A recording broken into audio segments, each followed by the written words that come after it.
Today I'm showing how to convert the C-Log footage for Canon to Rec 709. Yes, I'm using C-Log because I'm using the Canon. So if I'm shooting the Canon, that's a C-Log. That's a flat image, the output. So if for those guys wanna shoot na Sony, that is S-Log. For those guys wanna shoot na Nikon, that's an N-Log. For those guys wanna shoot na Fujifilm, that's F-Log.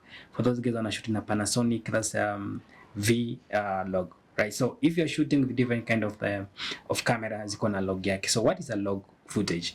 A log footage is a flat image. We are shooting the flat image because in color grading, in post production tunataka color grade poa. Like you have the wide range for you to work with your image in terms of whites, shadow, highlights ziko very low. Why converting your C log to 709, Rec 709? So Rec 709 loot is standard color space in terms of production, in terms of HD. So you need to convert this image C-Log ni flat to the normal color space here, production in terms of HD color space, right? So any kind of camera ukishoot na N-Log ama F-Log, V-Log, S-Log, whatever camera umetumia umeshoot na log footage, you need to convert it to Rec 709 loot. So what is a loot? Loot is just simple lookup table. And for those guys that struggle maybe on color grading or may shoot na C-Log but output in terms of post-production iko power, is the way to color grade. So this is Premiere Pro 2026. Yeah. And here is my color grading footage already in my color grade, and this is the C-Log. So I want this footage ikwe kama hii, right? So it's just easy, right? So this is already Misha color grade, and I've done some basic color correction here. I'm going to the curve, nimefanya some little of color grading. So let's go with this, and then we get this look, right? Let's dive in. So first thing we need to understand, if you're looking, we have something called vectorscope. We have RGB, where RGB parade. We have waveform here, Luma waveform. These are kind of scopes. If you're color grading, itakupa way on for analyzing your image in terms of saturation, in terms of midtones, in terms of highlights, in terms of shadow and blacks. Itakuwa inakusaidia sana in color grading. So, but this is our footage. Iko ni C-Log. This is C-Log footage. So first thing, we need to convert this footage into Rec 709 loot, right? So I have a couple of loots. So I'll go to limit to scope here. It's here, and then go to input loot, and then I'll click none, and then I'll browse here. So I have a couple of loot here. I have for Blackmagic, I have for Canon C-Log, I have Canon C-Log 2, I have for Fujifilm, I have Nikon, I have Panasonic, I have for Sony, but my Canon C-Log don't natumia. So I'll go to Canon C-Log Rec 709 loot 33 times 33 dot cube, right?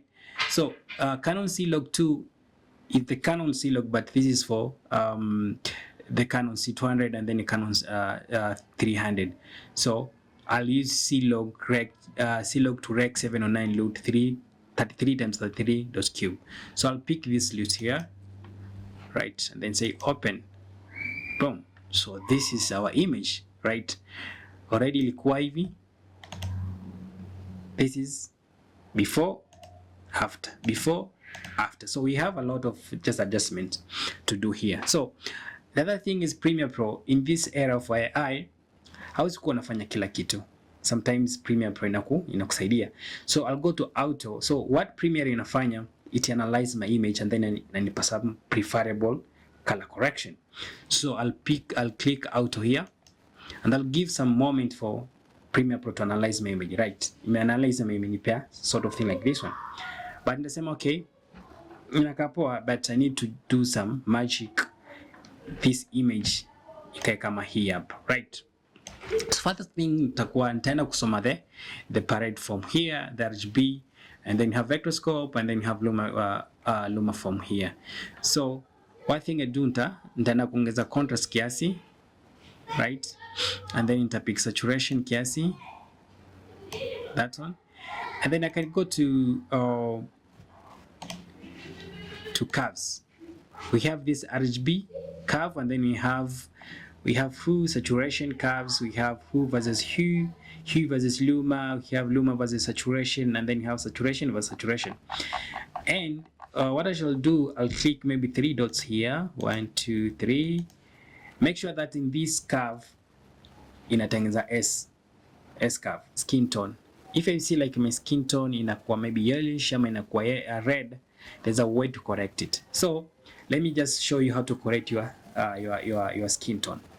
So I'll go to opacity here, go to opacity, then I'll click the pen tool here, and then I'll just click any portion kwa my face.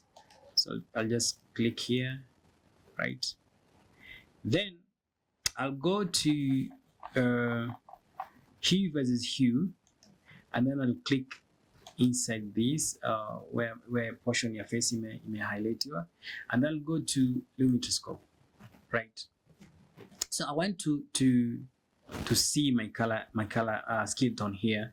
So what I'll do, I'll remove I remove the red, and then I'll remove this. I want to remain with the lumetri scope, like this one. So if you see the vectorscope here, so vectorscope in a group allowance for you to understand the saturation of the image, right? So like for now we have the primary color red, green, and blue, and then between red and blue we have magenta, and then between green and blue we have cyan, and then between green and red we have yellow. So if I see here my color, my skin tone, I mean, it may lean to yellow. So I'll go to hue versus hue here. A little nipeleke kwa them. You can see here there's a little bit of straight line here. So I want to adjust it here on the right kiasi. Right, so we got here so like this. Kidogo. No.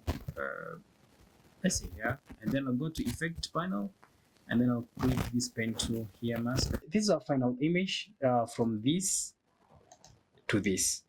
Anytime you are shooting your footage in C-Log, make sure that you convert to 709. Make sure you understand basic thing in color correction. Like now we have this mesema, we have color wheel in terms of shadow, mid-tone, highlights. We have in terms of secondary HSL. This is the way to understand. You need to understand the lumetric color in how to color grading, and this is consistent every day. Every time you need to just pick your image and you do some color correction, understand about denoise, understand about the blur of the image, correction in terms of temperature, tint, contrast, sharpen, and saturation.